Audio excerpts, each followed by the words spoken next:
ძალიან დიდი მადლობა მათე ჩართვისთვის და მადლობა თქვენ აი იმ აქტიურობისთვის, რომელზეც ვსაუბრობდი ახლა და პრაქტიკულად უკვე რამდენიმე თვეა უწყვეტ რეჟიმში ჩვენ მუდმივად გვესმის ძალიან ხმამაღალი პროტესტის ხმა ბათუმიდან. რატომ არის აქ გიწერიათ რომ ძალიან მნიშვნელოვანია რომ ძალიან ბევრნი ვიყოთო, ეს არის სოლიდარობა რეპრესიების წინააღმდეგ. რა აქციაა უფრო დეტალურად რომ მოგვიყვეთ და რატომ არის მნიშვნელოვანი რომ იყოთ ძალიან ბევრნი შაბათს? ეს ყველაფერი დაიწყო ძალიან ფართომასშტაბიანი აქციებით და თავიდანვე ალბათ რაშიც რომელსაც დაუშვით საკუთარ აღქმებში გავიჩინეთ აზრი რომ ეს ყველაფერი დასრულდებოდა ერთ და ორ კვირაში, მაგრამ არავის არ უცდია იმის ახსნა რომ ეს ხანგრძლივი პროცესია და ამ ყველაფერს სჭირდება ძალიან დიდი მოთმინება. მე მესმის ყველა იმ ადამიანის რომელიც რაღაც ნიჰილისტურ განცდებშია ახლა და ვერ ხედავს გაგრძელების პერსპექტივას ამ პროცესის, თუმცა უნდა გავითვალისწინოთ ის ფაქტი რომ არანაირ პოლიტიკურ მოტივსაც კი არ აქვს აზრი, როცა ჩვენი თანამებრძოლები უკანონო პატიმრობაში არიან და მინიმუმ სოლიდარულები უნდა ვიყოთ მათ მიმართ, რომ ჩვენი თანამებრძოლები იმ ბიძინა ივანიშვილის ტყვეობისგან დავიხსნათ, სადაც უსამართლოდ მოხვდნენ ზუსტად აი ამ ბრძოლის და თავდადების გამო დათმის ყველაზე მნიშვნელოვანი რამ ეს იყო თავისუფლება და ბათუმს ახსოვს გაზაფხულის აქციები 2024 წლის, სადაც უამრავი ბათუმელი გამოდიოდა რუსული კანონის წინააღმდეგ ჩვენს ქუჩებში და ალბათ მნიშვნელოვანია რომ ეს ყველაფერი განახლდეს და თავიდან ახალი მუხტი წამოვიდეს ბათუმიდან და გადაედოს მთელ საქართველოს. მნიშვნელოვანია ფაქტი რომ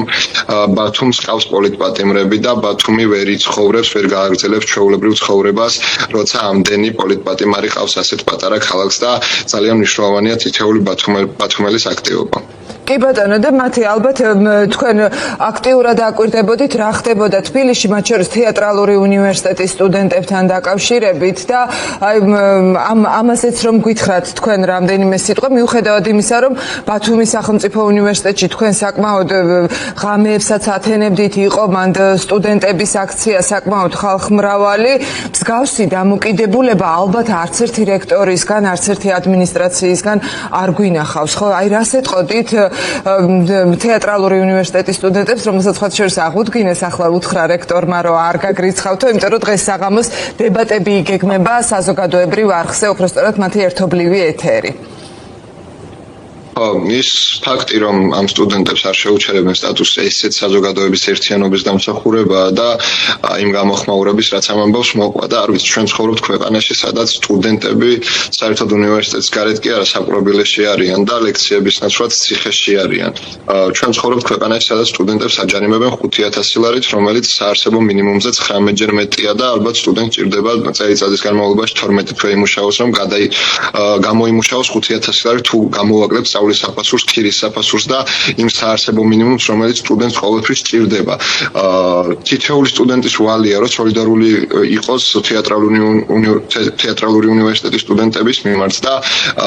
არ ვიცი, ალბათ ეგ ბავშვები არიან გმირები, ღიმილის თაობა არის დღევანდელი, რომელიც აუცილებლად შეძლებს და დაანგრევს ამ სისტემას და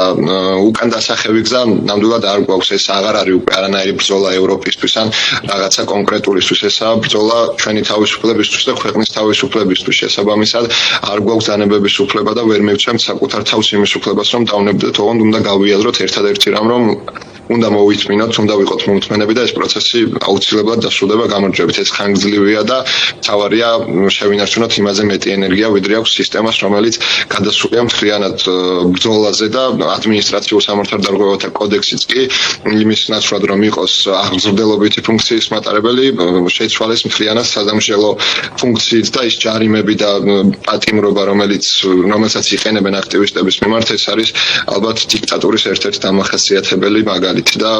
სახეზე გვაქვს დიქტატურა და ავტორიტარიზმი ქვეყანაში. კი ბატონო, დიდი მადლობა მათე, ზუსტად აი ამ დიქტატურის, ავტორიტარიზმის წინააღმდეგ იმართება კიდევ ერთი აქცია ბათუმში შაბათს საღამოს 7 საათზე შადრევნებთან. მათე ცენტერაძე საუბრობდა ბათუმიდან პირდაპირ ეთერში.